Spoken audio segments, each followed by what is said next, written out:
Hello friends, once again I welcome you all to this new video sessions. Okay, आपका मेरा इस new YouTube channel पर भी मैं आपका तहे दिल से स्वागत करता हूँ। Guys please don't skip my video, ठीक है। अगर आप इंपॉर्टेंट नहीं है, अगर आप एज अ टाइम पास करने के लिए आए हैं तो प्लीज़ आप जा सकते हैं। बट अगर आपको इम्पोर्टेंस लगता है, ठीक है, तो आप आपके लाइफ के कैरियर को लेकर, ठीक है, अगर आपको इम्पोर्टेंट लगता है तो आप प्लीज़ देखिए, ठीक है। सो आज का टॉपिक है सिलेबस, ठीक है।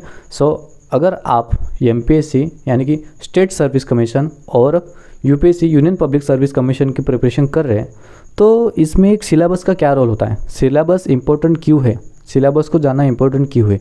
क्योंकि होता क्या है, ये वीडियो लाने के पीछे मेरा ये रीज़न है क्योंकि मैंने बहुत सारे ऐसे स्टूडेंट को ऑब्जर्व किया है, ठीक है। बहुत सारे मेरे फ्रेंड सर्कल में, मेरे ग्रुप में भी, ठीक है, बहुत सारे ऐसे मेरे फ्रेंड्स लोग थे, ऐसे बहुत सारे स्टूडेंट्स थे, ठीक है, जिनको सिलेबस ही नहीं पता था, जिनको सिलेबस ही नहीं पता था।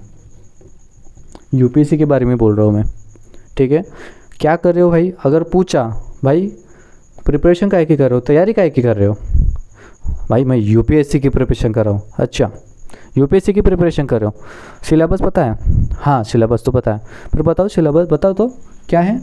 तो इतना ही बताता था, इसमें प्रीलिम्स रहता, मेंस रहती एंड इंटरव्यू होता। अच्छा, तो प्रीलिम पास करने के बाद हमें मेंस एग्ज़ाम देना होता है एंड मेंस एग्ज़ाम के बाद हमारा इंटरव्यू होता है। अच्छा, तो इंटरव्यू क्या? तो इंटरव्यू माने हमारा एक पर्सनैलिटी टेस्ट रहता है जिसमें हमें ऑनेस्ट रहना पड़ता है और हमें जो भी क्वेश्चन पूछे जाएंगे उसके हमें आंसर करना पड़ता है। अच्छा, अब प्रीलिम्स का सिलेबस बताओ ना, प्रीलिम्स में और क्या है, ठीक है। आप भी अगर यूपीएससी की प्रिपरेशन कर रहे हो and if you are serious about your exam, ठीक है, तो आप भी सोच के देखो कि आपको इसके प्रीलिम्स में जो भी सिलेबस है वो पता है क्या। अब मैं यहाँ पे आपको ये नहीं बताऊँगा कि यहाँ पे करंट अफेयर है, हिस्टोरिकल बैकग्राउंड है, इंडिपेंडेंट है, जो भी, ठीक है, साइंस है, टेक्नोलॉजी है, इन्वायरमेंट है, ये नहीं बताऊँगा मैं। Current affair of the national and international affairs ये नहीं बताऊंगा। मैं आपको ये नहीं बताऊंगा कि paper 1, paper 2, paper 3, paper 4 ethics का रहता है, ये रहता है, पॉलिटी रहता है, इकोनॉमिक्स रहता है, ये नहीं बताऊंगा मैं, और ना ही मेंस का बताऊंगा। हम यहाँ पे डिस्कशन करने वाले हैं सिलेबस के, कि सिलेबस को जानना हमें क्यों ज़रूरी है। एक तो सिलेबस कोई भी किसी भी एग्ज़ाम का रहे, कोई भी एग्ज़ाम रहे, सिलेबस एक तो आईने का काम करता है, मिरर, ठीक है।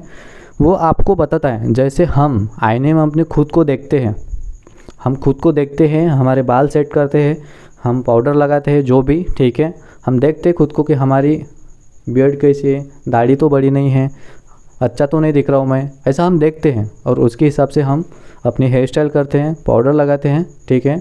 लड़कों की बात ऐसे रहती है, लड़के का पता नहीं, 1-1 घंटा बैठे रहते हैं, ठीक है। बट वो एक प्रकार से हमारा मिरर है, ठीक है, कि सिलेबस माने हमारे एग्ज़ाम का एक मिरर, और वो मिरर हमें बताता है कि ये एग्ज़ाम क्या है एक्चुअल में, ठीक है। जैसे यूपीएससी में प्रीलिम्स है तो प्रीलिम्स में एक्चुअली हमें पढ़ना क्या है, हमें पढ़ना क्या है, हमें इंटरनेशनल रिलेशन, करंट अफेयर्स पढ़ना है, इंटरनेशनल रिलेशंस पढ़ना है, हमें वो सिलेबस बताता है।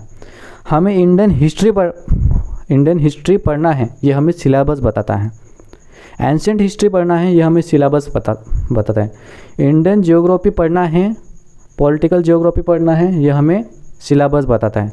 इकोनॉमिक्स पढ़ना है, ये हमें सिलेबस बताता है। इन्वायरमेंट पढ़ना है, science and technology up to class 10th level, ये हमें सिलेबस ही बताता है।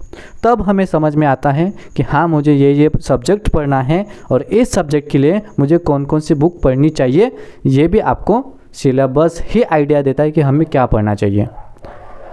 और उसके बाद जब मेंस की बात आती है तो मेंस में एक डिटेल्ड में बताया गया है, पॉइंट टू पॉइंट बताया गया है कि हिस्ट्री में हमें यहाँ से पढ़ना है, ancient history, medieval history, modern history, world history, ठीक है, ये सब चीज़ें पढ़ना है। वॉटेवर कोई भी सब्जेक्ट रहो, इस सब्जेक्ट में हमें कौन कौन से टॉपिक पढ़ना है, कौन कौन से टॉपिक को हमें प्रायोरिटाइज करना है, ठीक है। देखिए, प्रायोरिटाइजेशन ऑफ द टॉपिक, जो मोस्ट इंपॉर्टेंट टॉपिक्स रहते हैं उसको प्रायोरिटाइज करना, ये बहुत इंपॉर्टेंट करना है। और ये सब कैसे होगा, जब आप प्रीवियस ईयर क्वेश्चन पेपर्स का एनालिसिस करेंगे, प्रीवियस ईयर क्वेश्चन पेपर का एनालिसिस करेंगे।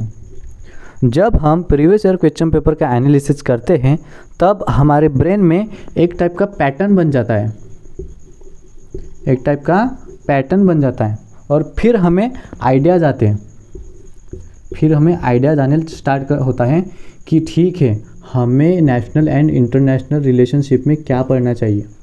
और जब आपको क्लियर होता है, आपके माइंड में अगर क्लियर होता है कि हमें current affairs national and international relations पढ़ना है, तो हमें जो नेशनल एंड इंटरनेशनल रिलेशन है वो कौन कौन से नज़रिए से पढ़ना है। एक तो इकोनॉमिकल नज़रिए से, पॉलिटिकल नज़रिए से, इन्वायरमेंटल नज़रिए से, ठीक है, एंड जियोग्राफिकल व्यू से, जियोग्राफिकल व्यूज़। ये चार नज़रिए से, चारों नज़रिए से हमें इंटरनेशनल रिलेशंस को देखना पड़ता है कि इकोनॉमिक में हमारा इंटरनेशनल रिलेशन किस कंट्री के साथ क्या है।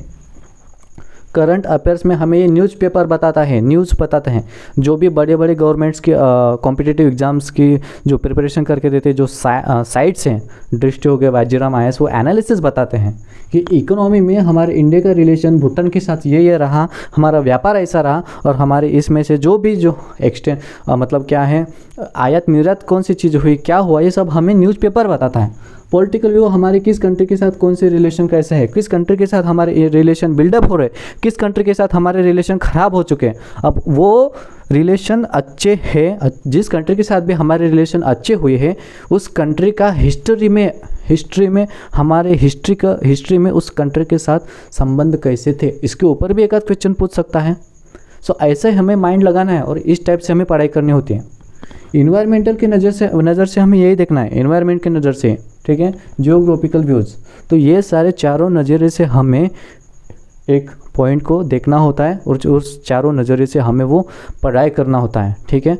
उसके लिए हमारे माइंड को ट्रेन करना होता है, ट्रेन, ठीक है। ऐसा नहीं है कि आपने इतना करना छोड़ दिया, इतना किया और हो गया, आपको ये सारी चीज़ें फॉलो करना पड़ता है, ठीक है। देन एक प्रीवियस ईयर क्वेश्चन पेपर का एनालिसिस करके अपने ब्रेन में एक पैटर्न बनता है ऑटोमेटिकली, फिर ब्रेन ही हमें मैसेज देता है, ब्रेन ही हमें क्या करता है, मैसेज देता है कि विश्वदीप, अरे तुझे इंडियन इकोनॉमी में ये पढ़ना है। क्या पढ़ना है कि जो 5 ईयर प्लान्स थे उसके बारे में तुझे पढ़ना है। GST क्या है, GDP क्या है, NNP क्या है, ये सब तुम्हें इकोनॉमिक जो टर्म्स है वो भी तुम्हें अच्छे से ध्यान में रखना है। ये मुझे क्या बताता है, प्रीवियस ईयर क्वेश्चन पेपर ही बताता है कि 2012 में 2015 में इसके ऊपर कुछ ना कुछ एक आध क्वेश्चन आया था। तो विश्वदीप तुम्हें ये जो टॉपिक है इकोनॉमिक्स से लेकर, इसके लिए भी तैयार रहना है। मुझे प्रीवियस ईयर क्वेश्चन पेपर ही बताता है कि हिस्ट्री में मुझे बुद्धिस्ट से रिलेटेड, बुद्धिज़्म के रिलेटेड जो भी क्वेश्चंस है, ठीक है। आई थिंक 2016 या 17 में कुछ तो भी बुद्धा के बाद कौन सा अवतार आने वाला था, विष्णु, कल की कौन सा भी अवतार आने वाला था, इसके ऊपर एक क्वेश्चन पूछा था। तो ये जो मुझे कहाँ से पता चलता है, जब मैं प्रीवियस ईयर के क्वेश्चन पेपर का जब मैं एनालिसिस करता हूँ, तब मेरे ब्रेन में एक पैटर्न बनता है और वो पैटर्न मेरा ब्रेन मैसेज देता है मुझे कि विश्वदीप, हिस्ट्री में तूने ये पॉइंट को अच्छे से क्लियर करके रखना है। हिस्ट्री में तुझे हड़प्पा संस्कृति, हड़प्पा सिविलाइजेशंस के बारे में तुमको ये पॉइंट अच्छे से क्लियर करके रखना है, ठीक है। हड़प्पा संस्कृति क्या थी, किस किस ने उसका खोज किया, उसका कालखंड क्या बताता है, उसमें जो बात था उसका क्या था, मेजरमेंट क्या था, हड़प्पा संस्कृति हमें क्या क्या सीख देती है, आज प्रेजेंट टाइम में हड़प्पा संस्कृति ने हमें क्या बताया है, ठीक है। ये सारी चीज़ें हमें प्रीवियस ईयर क्वेश्चन पेपर का एनालिसिस करने के बाद ही पता चलता है। सो अगर आप प्रिपरेशन करना स्टार्ट किए हो और आपने सिलेबस नहीं देखा और प्रीवियस ईयर क्वेश्चन पेपर अगर अभी तक अच्छे से उसका एनालिसिस नहीं किया है, क्वेश्चन पढ़े नहीं हैं, तब और अगर आप विदाउट दिस अगर आप प्रिपरेशन कर रहे हैं, सिर्फ बुक ही पढ़े जा रहे हैं, तो ये आपका स्मार्ट वर्क नहीं है, ये आपका स्मार्ट वर्क नहीं है, ये हार्ड वर्क है। और हम बोलते हैं ना कि हार्ड वर्क के साथ साथ स्मार्ट वर्क भी होना, तो ये होना चाहिए, ठीक है। सो आप सोचिए आपकी प्रिपरेशन कैसी चल रही है, आपने सच में इसका एनालिसिस किया है कि नहीं, आपको माइंड टू माउथ आपको सिलेबस याद है कि नहीं, ये आप खुद को प्रिपेयर कीजिए। अगर नहीं हो तो प्रिपेयर हो तो ऑल द बेस्ट, प्रिपेयर नहीं हो तो प्रिपेयर कीजिए, देन उसके बाद में आप अपनी जो आपकी जो पढ़ाई है वो स्टार्ट कीजिए, कंटिन्यू कीजिए, ठीक है। सो इसका बहुत इंपॉर्टेंस रहता है syllabus and previous year question paper, ठीक है गाइज। मेरा आपको डिमोटिवेट करने का कोई इरादा नहीं है, बट आपको इस सब चीज़ों से मतलब बताना मैं ज़रूरी समझता था, इसलिए मैंने आपके लिए ये वीडियो लेकर आई है, ठीक है। So thank you so much guys. मेरी बात, मेरे जो इम्पोर्टेंस जो आपको बताना मैं चाहता था वो आपको कैसा लगा, प्लीज़ आप कमेंट करके बताइए। और आप मुझे बताइए कि आप कौन से सिटी से हो। प्लीज़ मुझे कमेंट करके बताइए कि आपकी सिटी का नाम क्या है और आपको मेरा पढ़ा है वो समझ में आ रहा है कि नहीं आ रहा है, ठीक है। So thank you so much guys, last तक मेरे वीडियो में बने रहने के लिए, ठीक है। Thank you so much.